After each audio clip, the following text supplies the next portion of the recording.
I'm going to start off by making my mango avocado salsa, and that's because it wants to set for at least an hour before you serve it. If you can let it set for, you know, like 2 hours or so, maybe even 3, and let the flavors kind of mesh together, it gets even more tasty.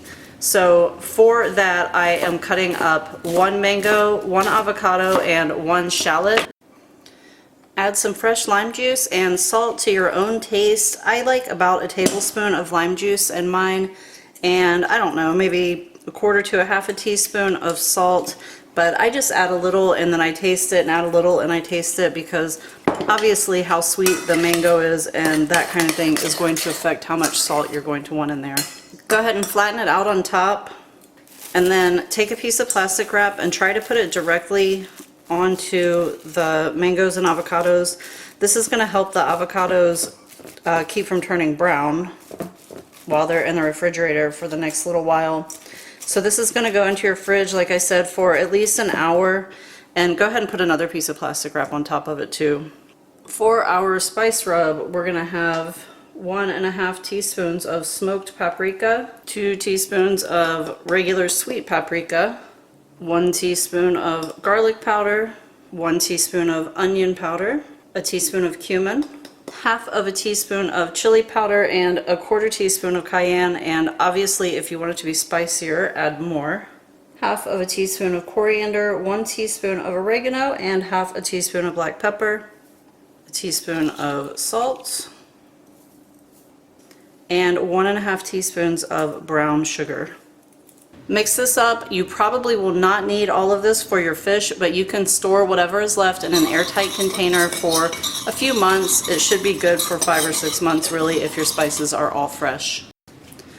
For the fish, I am using codfish, and this was previously frozen, so I'm going to kind of take some paper towels and try to get some of the excess moisture out of it. Also, I'm only making 1 portion right now because I am having this for lunch, but I'm going to feed it to my family later, so I'm going to get my other piece of fish, which I have right here, ready to go for later also. But like I said, for now I'm just doing 1 fish. So excess moisture.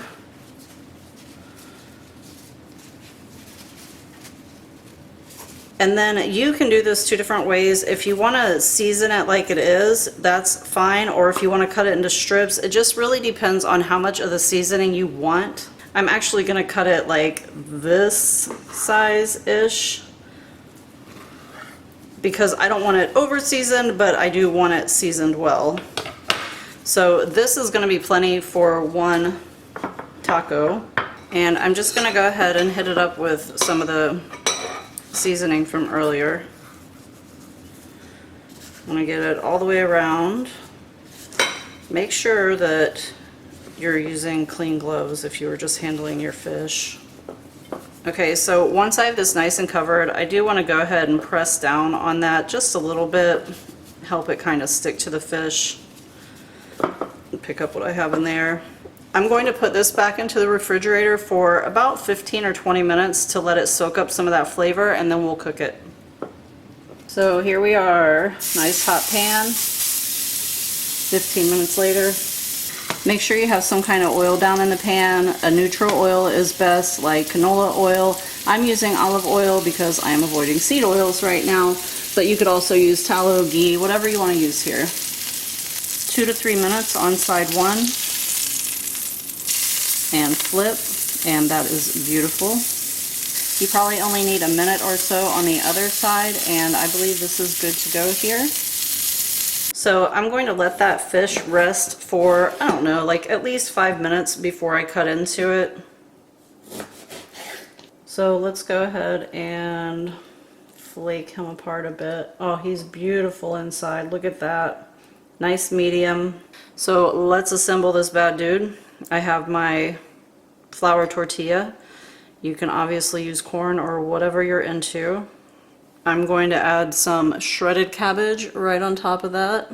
Some of the salsa that we made, and you will notice there's no avocado in mine, and that's because unfortunately I have developed an allergy to avocados, but my family will be enjoying that later.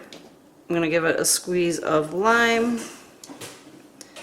And typically I would put a crema or like a sour cream mayo type of situation, but I made Dubai tacos the other day, so I am using the sauce from that on here, but I will leave you sauce in the description. So anyway, there we go. You guys, you can garnish this up however you want to. Add some cucumbers or cilantro or whatever you want, but I am good to go here. That's good. Thank you so much for watching, and happy cooking, everyone.